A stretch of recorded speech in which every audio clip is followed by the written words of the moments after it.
खुलुमबाय लोगोफोर, गोजोन फुंबिलि बयनिसिमबो। नोंथांमोनखौ डियार ब्रह्म चेनेलाव आरो फिन खेबसेबाव बयखौबो बरायनाय बावहरग्रोनाय जाबाय। आं दिनै नोंथांमोननि सिगाङाव आरोबाव माखासे सानसेनि खौरां लानानै फैबावलायबाय। आसा खालामो नोंथांमोनहा खौरांखौ खोनासंनानै मोजां मोनगोन आरो बेजों लोगोसेनो नोंथांमोनहा बे चेनेलनि गेजेरजों सानफ्रोमबो फुंबिलि समाव गोदान गोदान खौरांनि आपडेट मोननो थाखाय चेनेलखौ साबस्क्राइब खालामनानै लादो आरो खौरांखौ खोनासंनानै मोजां मोनोब्ला अन्नानै लाइक, शेयार आरो कमेन्ट खालामनानै होलांनो दाबाव।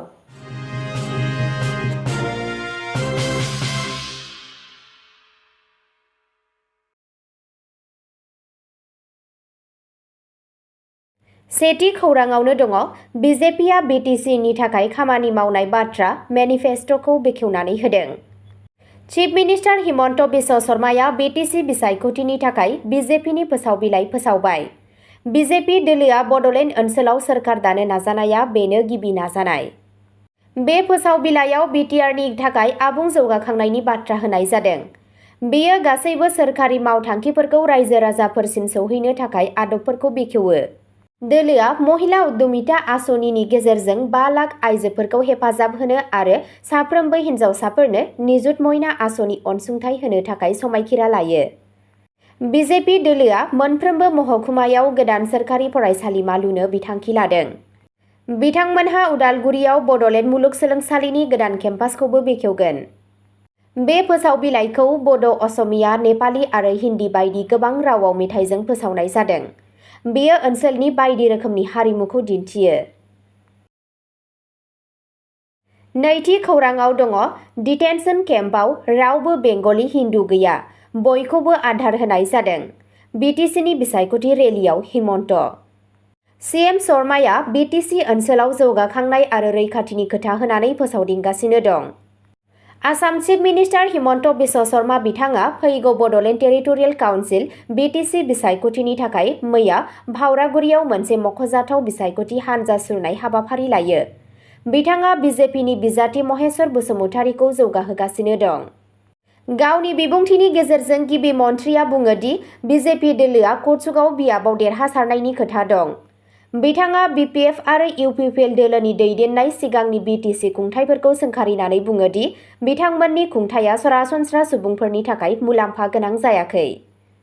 शर्मा बिथाङा बिजेपि दोलोनि बिथांखिफोरनि सायाव गोजोर होनानै बुङो दि बेंगलि हिन्दुफोरा दा डिटेनसन केम्पआव जोबथेजानानै थायाखै आरो आधार कार्ड मोनबाय। बिथाङा खोथा होनानै बुङो दि गासै हारि माहारिफोरा गिनाय गैयाजासे जिउ खुंनो हायो, बेनि थाखाय गोदान आयेन लाबोगोन। शर्मा बिथाङा दानि बिटिसि खुंथायखौ सोंखारिनानै बिबुंथि होनानै बुङो दि वेलफेयार स्किमफोरखौ गाज्रियै बाहायनाय जादों। बिथाङा बुङो दि जों जेसेबां स्किम लाबोया मानो बिटिसिआ बेफोरखौ निगल जायो। बिथाङा खोथा होयो दि जुदि बिजेपि दोलोआ देरहायो अब्ला सोरखारा थोंजोङै गामिफोरजों खामानि मावगोन। मोनसे मख'जाथाव फोसावनायाव गिबि मन्थ्रिया बिजेपि दोलोआ काउन्सिल सोरखार दायोब्ला बिटिसिनि मोनफ्रोमबो नखरखौनो अरुणोदय बिथांखिनि सिङाव सोफादेरगोन होननानै खोथा होयो। लोगोसे बिथाङा बुंबावो दि जानुवारि दानाव भावरागुरियाव गोदान फरायसालिमा लुफुंनायनि थाखाय अन्थाइ खाम्फा गायसननाय जागोन। फरायसालिमाया गिबियाव आरिमु आयदा होगोन आरो बेनि उनाव बिगियान आयदा होगोन। बे रेलिया बिजेपिनि बिटिसिनि राजखान्थियाव आथिं गाखोनो आरो दानि ओनसोलारि दोलोफोरखौ जुजिनो गोख्रों नारसिननायनि इसारा। थामथि खौराङाव दङ तरुण गगैनि गोरोन्थिनि थाखाय आं मानो निमाहा बिनांगौ? मोन 6 हारिफोरखौ एसटिनि मान होनायनि सायाव हिमन्त बिटिसि बिसायख'थियाव कंग्रेसआ गेलेगिरि नङा, CM Sharma. Assam chief minister Himanta Biswa Sharma बिथाङा मैया खौरां बिजोंनि सिगाङाव फोरमायो दि फैगौ बड'लेण्ड टेरिटरियेल काउन्सिल बिटिसिनि बिसायख'थियाव कंग्रेस दोलोआ बादायारि नङा। आनन्दबाजाराव जानाय मोनसे रेलियाव बिबुंथि लाखिनानै बिथाङा बुङो दि गुबै बादायलायनाया बिजेपि, बिपिएफ आरो इउपिपिएलनि गेजेराव दं। रामआ बारग' गिबि मन्थ्रि तरुण गगैनि दैदेननाय सिगांनि कंग्रेस सरकारखौ सोंखारिनानै बुङो दि बेयो थि आयेनारि रैखाथि गैयाजासे माखासे हारिफोरनो शेड्युल्ड ट्राइब एसटिनि थामान होनो सुबुरुन होदों।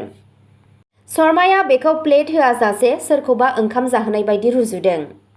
गौरव गगৈनि बिफा रुंसारि सीएम तरुण गगৈनि सिगांनि गोरोन्थिनि थाखाय आं मानो निमाहा बिनांगौ? शर्माया आसामाव बेले-बेजे खालामनायनि दायखौ कंग्रेस सोरखारनि सायाव होनानै सोंदों।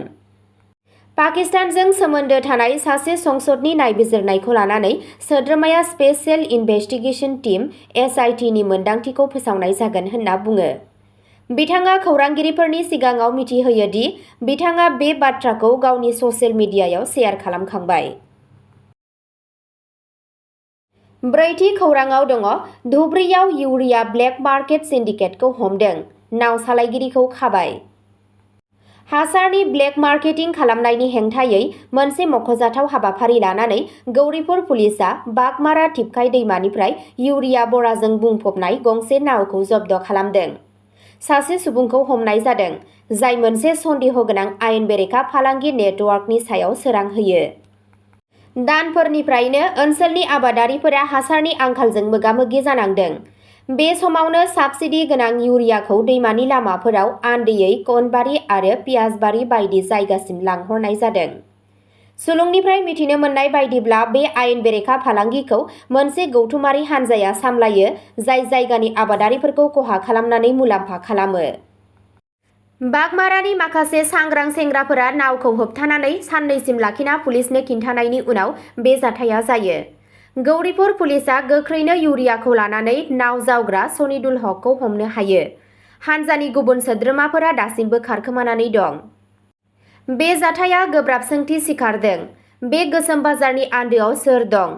नायबिजिरनायाव मास्टारमाइन्डफोरखौ नागिरना मोनगोन ना आबादारिफोरा आंखाल आरो बेसेन बांनायनि मोगा-मोगि जालांबाय थागोन?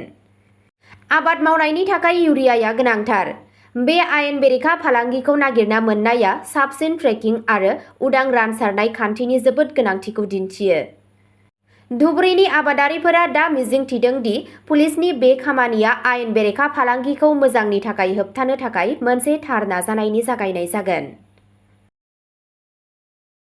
बाथि खौरांआव दङ चिराङाव सेंग्राफोरा बिसि-फिसायखौ लावथि आरो औवानि रडजों गाग्लोबो, साब्रैनि बेरेखा एफआइआर होबाय। चिरां जिल्लानि काजलगावनि साथिपुरनिफ्राय हिंसानि मोनसे सोमोनांथाव जाथाय सोराङाव फैदों, जेराव लाइमोनफोरनि मोनसे हानजाया सासे आइजो आरो सासे सुबुंखौ लावथि आरो औवानि रडजों गाग्लोबदों। खौरां मोन्नाय बादिब्ला आमिर आली मुंनि सासे लाइमोननि दैदेननायाव जानाय बे गाग्लोबनायाव सानैबो जोखोम जायो। बे जाथायखौ मबाइल फनाव रेकर्ड खालामनाय जादों आरो बे दुखुनांथाव भिडिअ'आ जायगायावनो गोसारदोंमोन, जायनि थाखाय सुबुं समाजा गोख्रों फिनजाथाय मोन्दों। उनाव गाग्लोबजानाय नखरनि सुबुंफोरा काजलगाव पुलिस थानायाव एफआइआर होनानै आमिर आली, रेजाक आली, बरी आरो अनवार हुसेननि मुंखौ गाग्लोबगिरि महरै थिसनदों।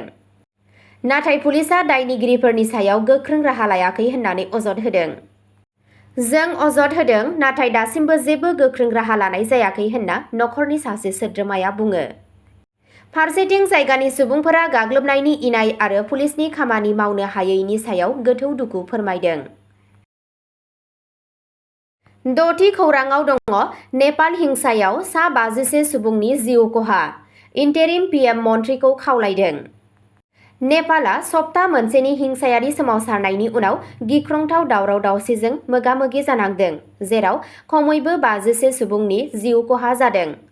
बे जेंनाया जागायदोंमोन जेब्ला 9 सेप्तेम्बरखालि गाहाय मन्थ्रि के.पि. शर्मा अलीआ बिबान एंगारदोंमोन, जेब्ला सोमावसारगिरिफोरा कारापसननि हेंथायै राहा लानाय आरो ससियेल मिडियानि होबथानायखौ बोखारनायनि दाबिजों बिथांनि मावख'आव गाग्लोबदोंमोन। बेले-बेजेनि समाव 2,500निबो बांसिन कैदिफोरा जोबथेसालिनिफ्राय खारखोमालांदों आरो खारखोमानानै दं। पुलिस आरो रैखाथि हानजाफोरा दा आब्रुथिखौ लाबोफिननो थाखाय लामाफोराव फैफिनबाय, फारसेथिं खहा जानाय पुलिस पस्टफोरा खुलिफिनगासिनो दं। सोमावसारगिरि आरो लाइमोन मावफारियाफोरा बारग' गाहाय बिजिरगिरि सुशीला कार्कीखौ अंतरिम गाहाय मन्थ्रि महरै खामानि मावनो थाखाय हेफाजाब होदों। नाथाय पार्लियामेन्टखौ सिफायनायनि सायाव गोसो गोरोबलायनायनि जाहोनाव सोलायनाय सोरखार दानायाव गोबाव जादों। हादोरगिरि रामचन्द्र पौडेलआ हर गेजेराव आयेन आरो संबिजिरारि रोंग'साफोरजों सावरायो आरो हादोरनि इन्टारिम दैदेननायनि थिरांथा लानो थाखाय मोनसे गोजौ थाखोनि खैफोद गोनां जथुम्माया थि खालामनाय जादों। अलीनि बिबान एंगारनायनि उनावबो सोमावसारगिरिफोरा पार्लियामेन्ट, हादोरगिरि मावख', गाहाय मन्थ्रिनि थाग्रा खुलि आरो गुबुन सोरखारि आरो दोलोनि बिल्डिंफोराव अर सावनानै हिंसाया सोलिबाय थादों। नेपालआ गोथौ राजखान्थि आरो रैखाथि दावराव-दावसियाव दं। स्निथि खौरांआव दङ आयेन बेरेखायै भारतआव हाबनायनि दायाव सा 39 बांलादेशी नोगोरारिफोरखौ हमदों। आसाम पुलिसआ आयेन बेरेखा बांलादेशी हाबसनफैग्राफोरनि हेंथायै नाजागासिनो दं। बराक हायेननि श्रीभूमि जिल्लायाव पुलिसआ आयेन बेरेखायै भारतआव हाबफैनाय सा 39 बांलादेशनि सुबुंफोरखौ हमनो हायो। रिपर्टनि बायदियैब्ला हौवा हिन्जाव आरो गथ'साफोरजों लोगोसे बन्दीफोरखौ दैथायहरदोंमोन आरो सिमानि गेजेरजों बांलादेश हादोराव दैथायहरफिनदों। आसाम चिफ मिनिस्टार हिमन्त बिश्व शर्माया अपारेशननि फट' ससियेल मिडियायाव पस्ट खालामदों आरो आयेन बेरेखा हाबफैग्राफोरनि हेंथायै गोख्रों राहा लानाय जागोन होननानै फोरमायो। अब्ला दिनैनि खौरांआ एसेनोसै। गोजोन्थों।